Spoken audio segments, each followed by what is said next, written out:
And welcome back. All right, let's get right to it. I've been getting a lot of reader questions, and I'm glad to do that. Reader questions of the column, of course, so I'm going to share those with you on this program today. And I've got a couple that are really good, and I'm going to start first with one from a friend of mine. And he asked me this question the other day, just sitting by the pool, and he said, I just turned 50, and I want to know what I should be doing for my retirement. How should I be investing? How do I know if I'm saving enough?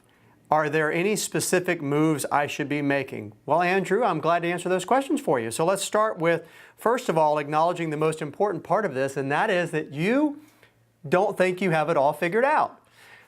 In my experience, overconfidence has probably hurt or impaired more people's retirements than maybe some ignorance. So the fact that you know that you don't know is good.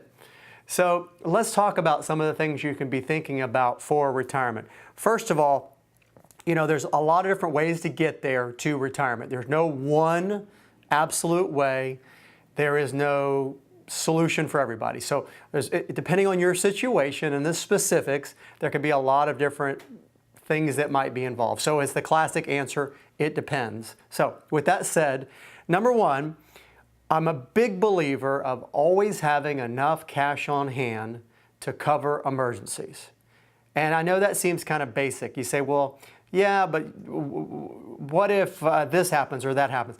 You've got to look at your own individual circumstances and situation and think about what can go wrong and how much cash you might have to come up with. For example, if you have a lot of property or things that are insured, think about the amount of the deductibles. Or if you have an air conditioning that is, 20 years old, there's a good chance you're going to have to replace it sometime soon. So think about the things that can go wrong, add that stuff up, and I would strongly recommend having cash on hand. Now, the next thing that a lot of people will say to me is, well, David, that's all well and good, but if I put a good chunk of money in cash for emergencies, I'm not going to make anything.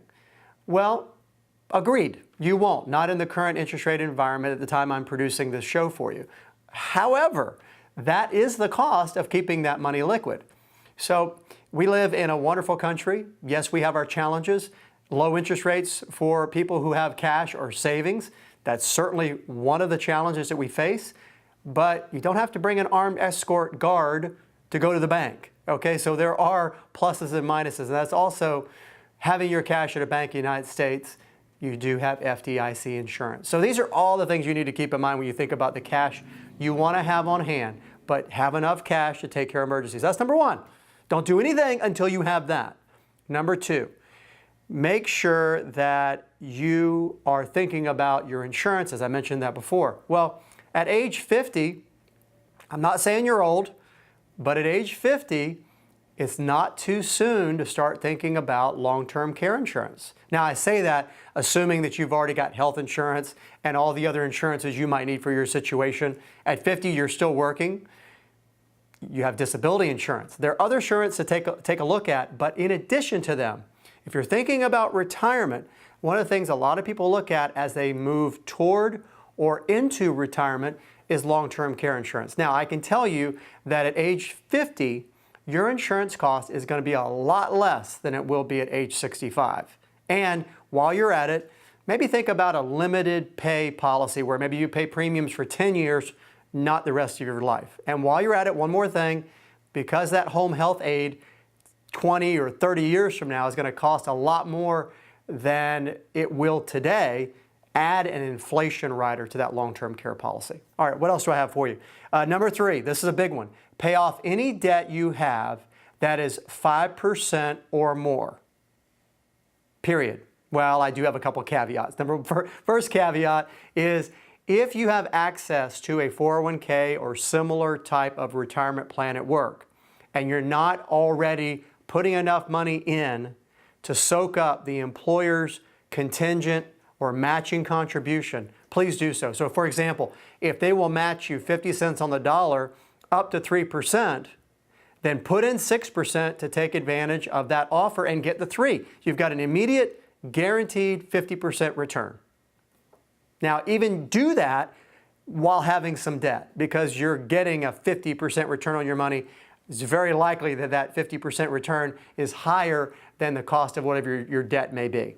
Now, what's the second caveat? Second caveat is if you have a debt that is home related. If you've got a home, you've got a mortgage, and you are have some equity and you're in a position to refinance, then definitely think about refinancing. That's the other consideration. Otherwise, if you've got debt over 5, pay that off before investing, except for the 401k exception I just gave you.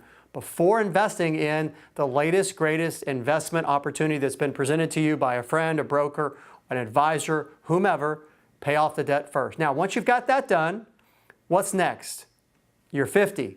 You've got kids that are going to go to college, or you hope they will.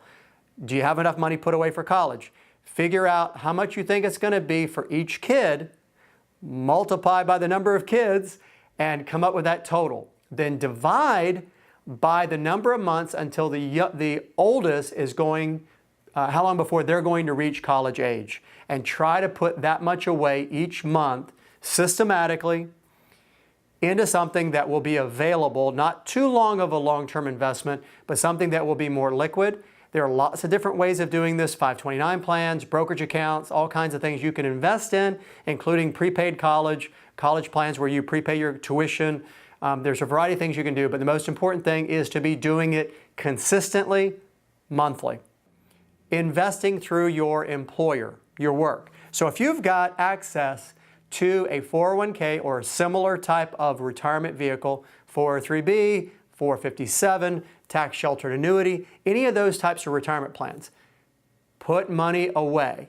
You've already done the other things I've talked about. Put away as much as you can. Now at age 50 in the calendar year or tax year 2015, ready for this? You can put away up to $24,000 of your own money through payroll deduction. That's $2,000 a month. A lot of people aren't able to do that, but if you are able to do that before investing somewhere else. You say, well, wait a minute, what if there's a real good opportunity somewhere else? Yes, that's fine, but through work, it comes out of your paycheck, it comes out pre-tax, and if you're able to sock away $24,000 a year, starting at age 50 until you turn 65, I did the math, here it is, if you put away an extra $24,000 a year into your 401k, and let's say you earn 7% average. It's just an assumption. You can make more, you can make less, but let's say you average 7. You will accumulate an extra $634,000 by putting away that extra money. And I want you to do these 5 things before listening to other investment opportunities, because there's always somebody that has a great deal for you or an investment opportunity that you can't lose. You know, we hear about these things every day. But before you go and invest your money in something else, rental property, investing in some sort of small business, a car wash, I hear about these things all the time. Before doing that, invest in yourself and invest in your own financial security so you can have the confidence that you're on the right track for investing and for your retirement. Thank you, Andrew, for your question, and be sure to continue to read, listen, and plan stronger.